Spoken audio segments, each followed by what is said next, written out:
Hello students, आज हम evolution के ओरिजिन ऑफ लाइफ के रिगार्डेड कुछ थ्योरीज दी गई थी उन्हें समझने वाले हैं।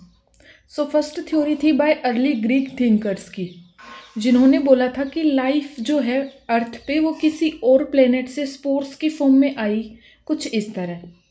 इस थ्योरी को नाम दिया गया theory of panspermia.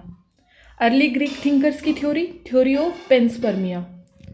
Second theory थी theory of spontaneous generation. Theory of spontaneous generation में बोला गया कि लाइफ ओरिजिनेट हुई है खुद से ही स्पॉन्टेनियसली।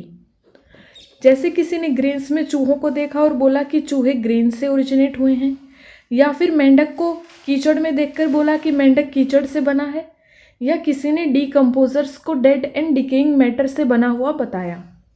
सो इस थ्योरी के अकॉर्डिंग या तो लाइफ ग्रेन से या मड से या डेड एंड डिकेइंग मैटर से ओरिजिनेट हुई है। थर्ड थ्योरी थी जर्म थ्योरी। ये थ्योरी दी थी लुई पास्चर ने। इन्होंने बोला था कि जो लाइफ है वो प्री एग्जिस्टिंग लाइफ फॉर्म से ही ओरिजिनेट हुई है। इन्होंने इसके लिए एस शेप्ड फ्लास्क एक्सपेरिमेंट किया था, जिसमें उन्होंने एक फ्लास्क लिया और उसे हीट अप्लाई किया ताकि अंदर के सारे माइक्रोब्स जो है वो ख़त्म हो जाएं। उन्होंने थोड़ी देर उस फ्लास्क में रखे सुगर सॉल्यूशन को रखा और देखा कि उसमें कोई भी बैक्टीरिया प्रेजेंट नहीं था। सेकेंड टाइम उन्होंने फिर से हीट अप्लाई की।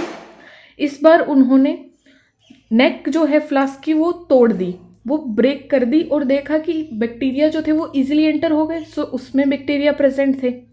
नेक्स्ट टाइम उन्होंने हीट अप्लाई किया फ्लास्क में एंड उसकी नेक को टिल्ट कर दिया ताकि एंड तक सॉल्यूशन आ जाए।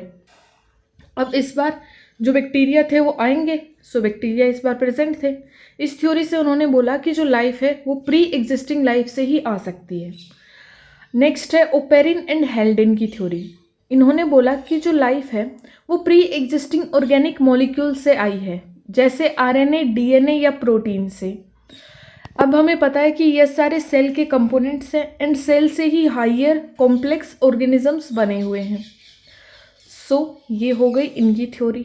ये 4 थ्योरीज थी अप टू मिलर एक्सपेरिमेंट तक जो दी गई है एनसीईआरटी में। Thanks for watching. Subscribe for more.